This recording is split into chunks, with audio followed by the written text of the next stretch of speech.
Hey guys, John here from Bring the SEO. Today I want to talk about hiring and building a team. Now I just had a really interesting conversation with one of the members in the group and we were talking about team building, hiring, which roles are essential and essentially who to hire first. This person is very early on at the very beginning of putting their SEO agency together. And I just shared with him a few of my thoughts around the hiring process, who to hire, what roles to plug in first. And in and amongst that conversation, it got me thinking about a lot of the mistakes that I made when I first got started and what I would do differently if I had my time over again. So I want to start this video by sharing with you a number of mistakes that I made, and I'm sure for those of you, especially those of you who are working as independent contractors or freelancers, you'll know exactly, or you'll probably be able to relate to a lot of these mistakes. I've scribbled down a whole bunch of notes. These are just random thoughts off the top of my head that came up during that conversation. Now, the first mistake that I made was trying to do everything myself.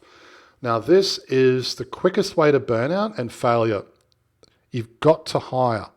Now, I'll get into that more in just a minute, but trying to do everything yourself, sales, marketing, reporting, technical SEO, content. If you're in that position right now, you've got to stop.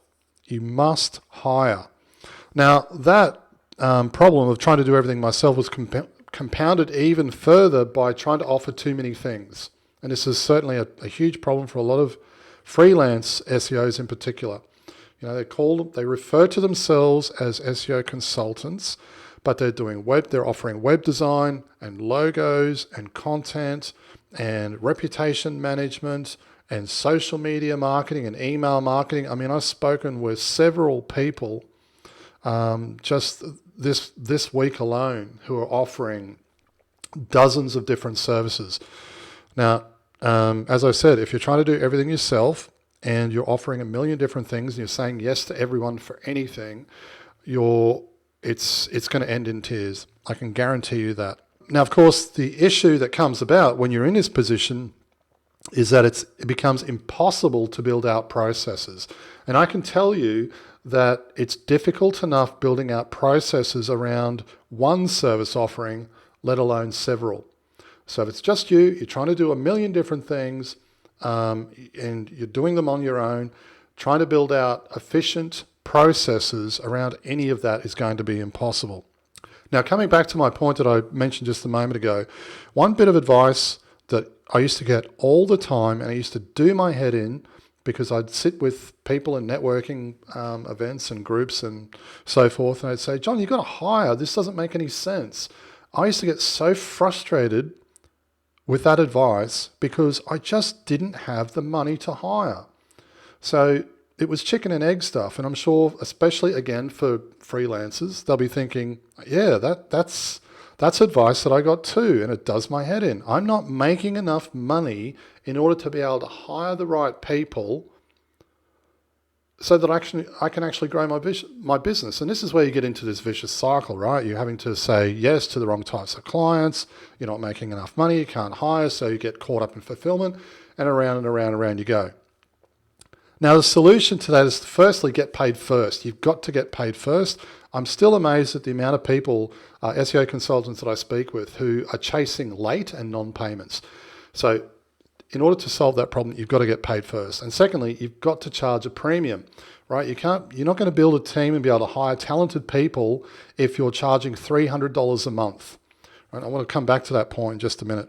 Now, the solution. What's the solution? Firstly, I think, I'll just read out my notes here. The first thing, do one thing. Do one thing and do it incredibly well.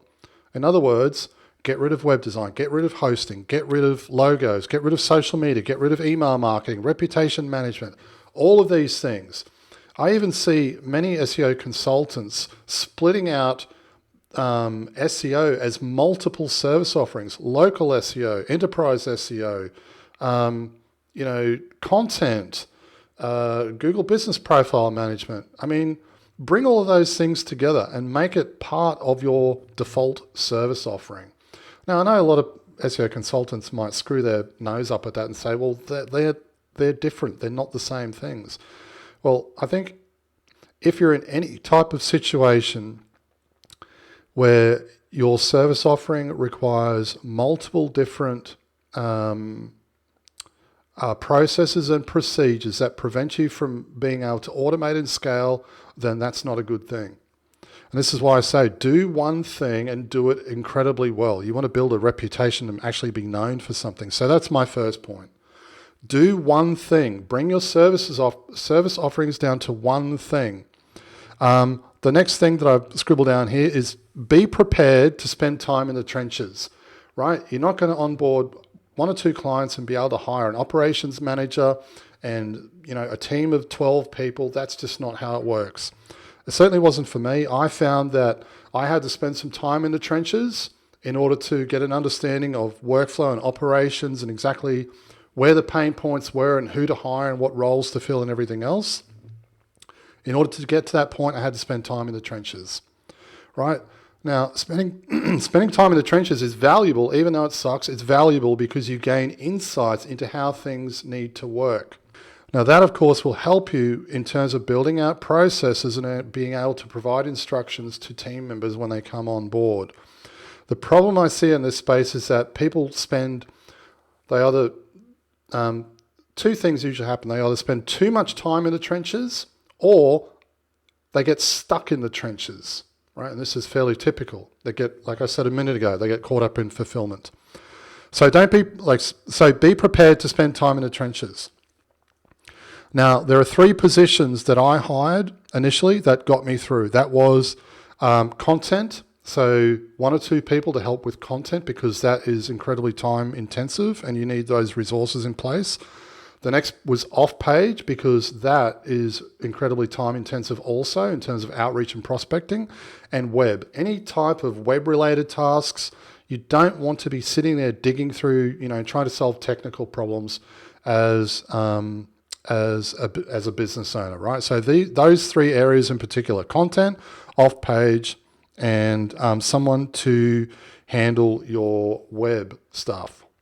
Now, in addition to that, and this is a point that I mentioned just a moment ago, you've got to charge appropriately, right? If you're niching down and specialize, you should be charging a premium. You want to be charging anywhere from $2,500 and up. $3,500 as a starting point is ideal. And if you're getting pushback around pricing, I'm going to cover that in an upcoming video, but if you're getting pushback around pricing, then your positioning is broken and you're never going to sell $3,500 a month SEO to someone who's selling $5 widgets. It's not going to happen. So charge appropriately. Get your rates sorted out. Charge, let's say, $3,500 a month, and by doing so, you'll be able to hire the best or most talented people, right? If you're charging $300 a month for SEO, you're going to be stuck hiring people from the Philippines and paying them $5 an hour, and all that's going to lead to is you going back, having to, fix their mess. You're going to get caught up. You're going to lose time managing people and getting dragged back into fulfillment, right? And I've heard this 100 times over working with various SEO consultants. I've tried hiring, I've tried virtual assistants. It doesn't work. It always ends up, they always screw things up and I end up having to go back there and fix it. Well, my response to that is usually always the same. Start by blaming yourself first. And this is another note that I scribbled down here. Your team are only as good as your instructions, right? If you're just providing vague instructions and saying, here, we need links, go out and do this, over a 2-minute conversation, then of course you're going to have problems. Now, the last thing that I'll say is this: hire someone who can work directly beneath you, an operations manager or a project manager. You want to replicate yourself, right? Because if you build a team and you bring all of these team members on to do all of these different tasks, you get caught up managing people and dragged back into fulfillment instead of focusing on the high-end stuff: business development, refining processes, sales, marketing, and all of that other stuff. So that would be my advice in terms of hiring and building a team for an SEO agency. You'll need to start with the basic framework in place to begin with.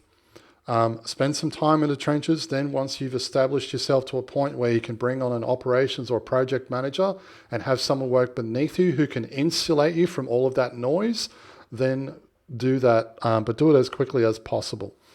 I hope you found this video helpful, and I'll see you in the next one. Cheers.